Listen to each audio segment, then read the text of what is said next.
All right, good Monday evening, everybody, or Tuesday morning, depending on when you're watching this. I'm Chief Meteorologist Austen Onek, keeping you updated as to what's going on with the weather situation in and around the Tennessee River Valley. We cover North Georgia, eastern Tennessee, a small portion of northeastern Alabama, and back into around western North Carolina. So thanks for joining us for this Monday evening. Fairly quiet to start things off, but as we get toward the beginning to middle end of the week, then that's where we're starting to see again the changes taking place, and we'll talk more about that coming up here in just a little bit, which may include the possibility of some severe weather. We'll talk about that condition coming up here in just a little bit, so stay tuned for more. Got questions? Drop them into the comments section, and of course we'll be doing this again coming up a little bit later on, so stay tuned for more as we go throughout the rest of the evening. Getting some problematic low return rates here for our system, so it might be a little herky-jerky with the video. Apologies for that if we have sort of a stutter step going on, but we'll try to get that corrected coming up a little bit later. So far, again, for tonight, things are decently quiet. We've got dry conditions out there. Not too often that you can see the lights of Signal Mountain from the 2475 split, so we are seeing, again, a fairly calm and dry evening out there. And for much of the evening, again, should be looking at the potential of some mainly clear skies. Right before 10 p.m. Eastern, temperatures are already dropping into the lower to mid 40s. And we do have, again, some fairly dry humidity out there, back to about the 30% range. It was down in the teens today. And if that were to continue, I would expect more in the way of wildfires out there. We did manage to pick up, again, a decent amount of pollution, some haze, thanks to wildfires going on across parts of the southeastern United States. Doesn't look like a huge amount for right now, but with the winds and high pressure pushing all that back up our direction, we are seeing, again, a little bit more in the way of hazy conditions across portions of the area. Not, again, a great deal, but that's part of what we were seeing out there for the rest of the afternoon. So we did manage to pick up, again, some of that going on. Fairly quiet, high pressure, well in control over much of the area, and going to be seeing a decently quiet night coming up tonight, but we will be seeing the potential of some more problems heading our direction. So we will be looking for that potential of some showers coming up into the next few days. Wednesday, especially, the better possibility of showers, and the temperatures heading back upwards again, looking very much on the mild side throughout the rest of the evening. So very much on the pleasant side out there as we get into the next several days, including temperatures pushing 80 degrees. Normal for this time of the year is about the lower to mid 60s or so. So we're not doing too bad out there on the numbers for right now. What does it look like across the area when it comes to storm systems? Well, this is where it gets kind of interesting. High pressure, well in control, no major problems again being seen, very quiet, a few clouds drifting on through, a few jet contrails, and that's about all we have there. Meanwhile, back to the west, we've got several minor storm systems making their way in across portions of the western United States. Some of this is going to be tracking its way back to the north and east of us, and we'll continue again to see the potential of some of those showers coming up by about midweek. But that's not the main concern that we're seeing at this point in time. We're going to be watching for the potential of more problems coming on through with this storm system out into the western United States. This one is going to be going across the country and is going to be giving us the potential of some stronger weather coming up by about Friday. And this is part of yet another storm system making its way through the areas of the eastern Pacific, another atmospheric river from the Hawaiian Islands all the way back up to around California.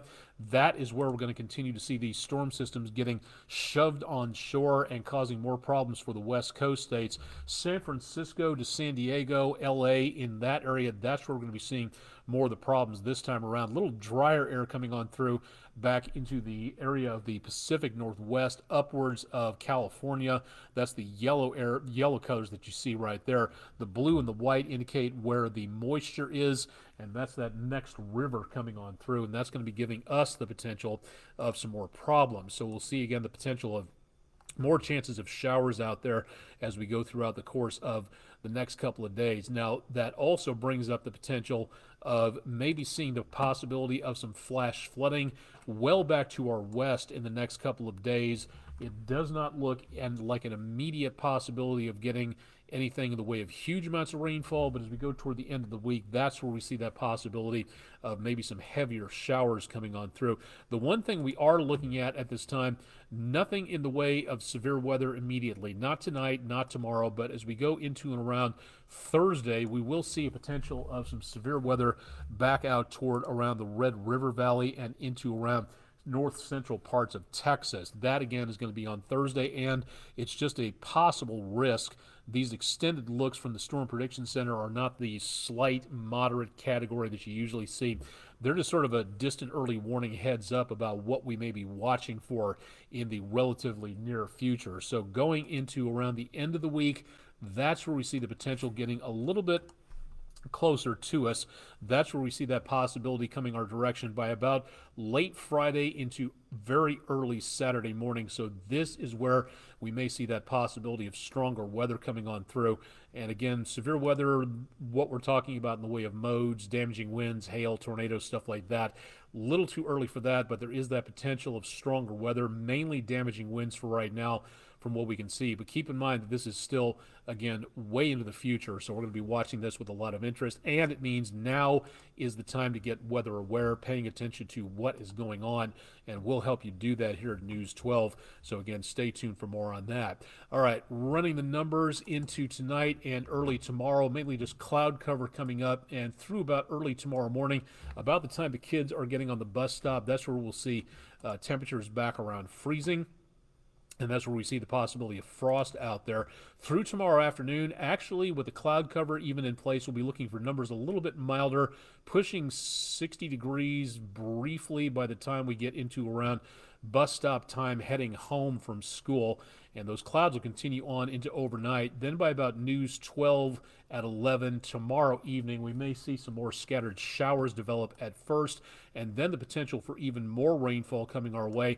Again, about the time the kids head to school as we get into around Wednesday morning. But most of it should be gone by the time we get into Wednesday afternoon, but there could still be some raindrops out there as the kids make their way on home Wednesday afternoon. Again, for tomorrow, tonight into tomorrow, I should say, we have freeze watches, more scattered frost, South Carolina, central Georgia, and down into around southeastern parts of Alabama.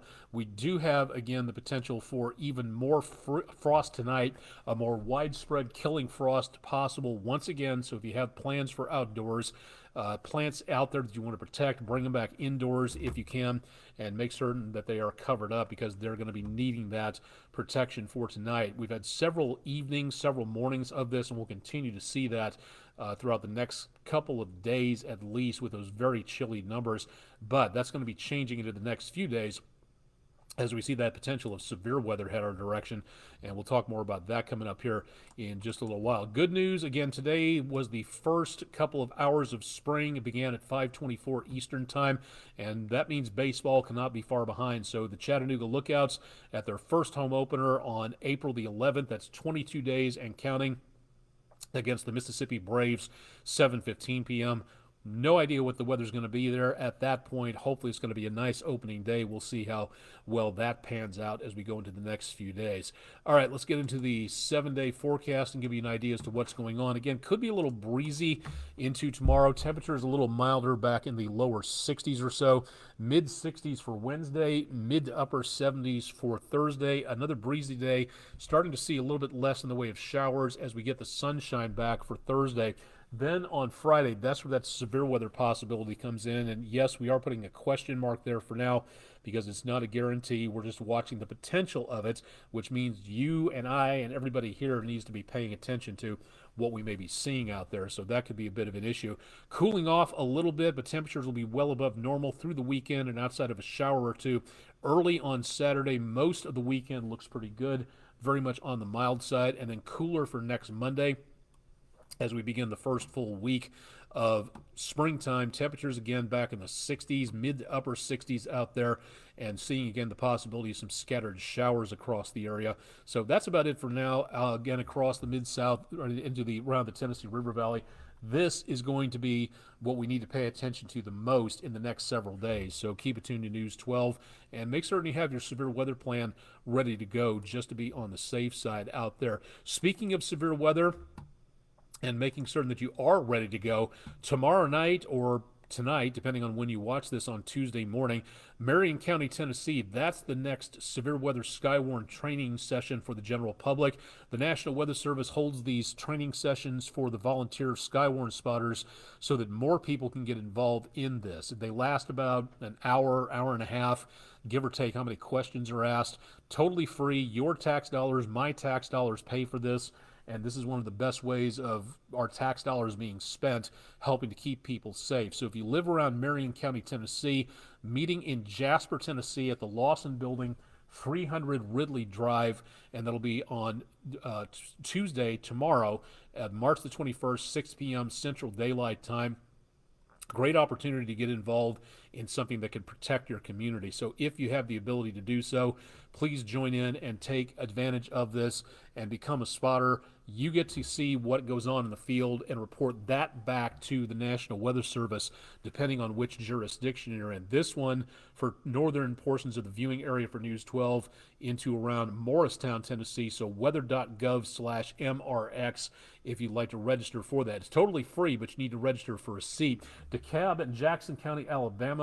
That's under the National Weather Service at Huntsville. That'll be coming up in a few days, Friday the 24th, 6 p.m. Central Daylight Time at the Northeast Alabama Community College in Rainsville, Alabama. And then Cherokee County on the eastern side of the News 12 viewing area. Your training session will be in Murphy, North Carolina at the Tri-County Community College Crisp Building, Room 100. That'll be the next to last day of the month. That'll be again Thursday the 30th at again about 6 p.m. So if you'd like to know more on that, pardon me, the second to last day of the month, got my months mixed up there. So if you'd like to know more, and that one, again, by the National Weather Service in Morristown, so you should be able to get more there. Again, please sign up. Please consider signing up.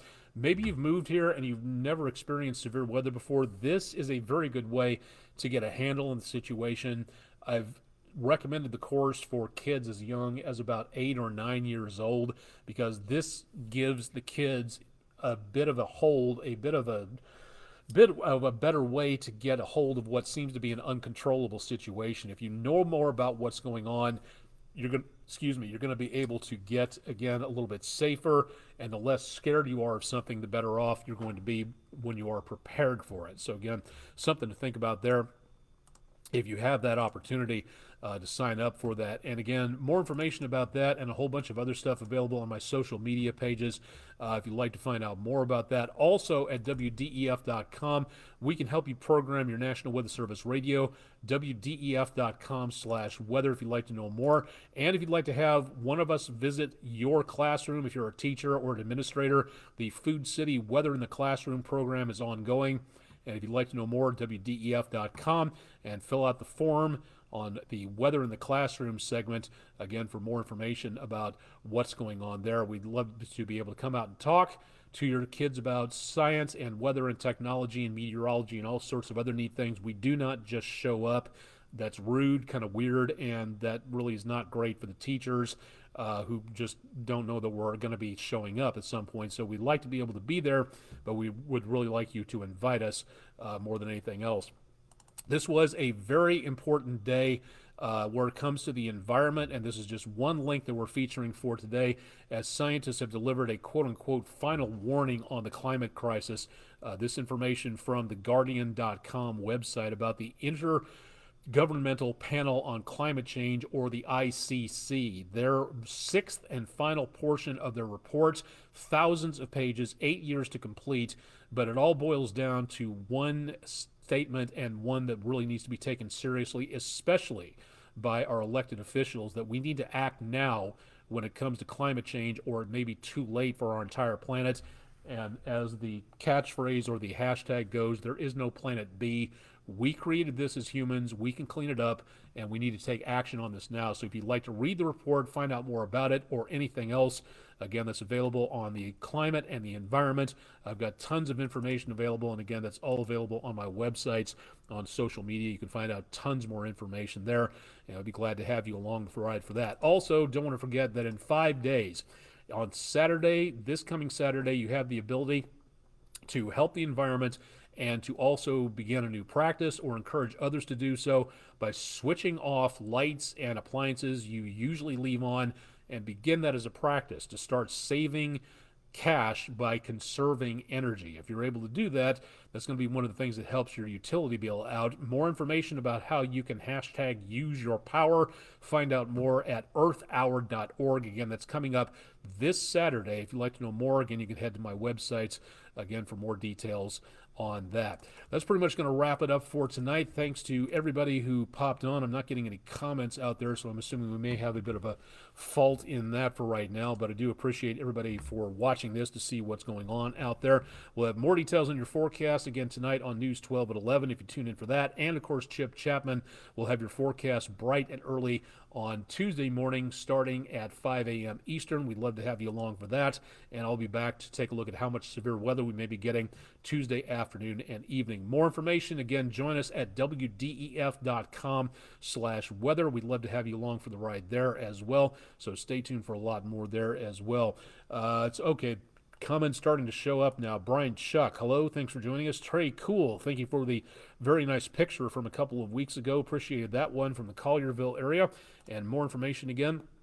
And we'll also be posting those pictures from the West Shore Home Weather Window Picture of the Day. Those will be available on our Facebook, social media pages, and others as well. Speaking of which, a quick view of that before we wrap up here for tonight. North Chickamauga Creek, that's from Matt Stullich. Thank you very much for that particular view. That's our Monday West Shore Home Weather Window Picture of the Day. So thank you very much for sending that along. If you got anything out there to show us, go ahead and send them along to us at pictures@wdef.com. And we'd love to have your picture on the weather wall and to get you out there so everybody can see a little bit more about what's going on. But again, our email address, pictures@wdef.com. If you've got those available, we'd love to see them and, of course, to share them as well. I'm Chief Meteorologist Austen Onek. Thanks very much for joining us for Monday night's edition of Weather Overtime Live Edition on Facebook. And stay tuned for much more with News 12 on air and online throughout the rest of the upcoming week.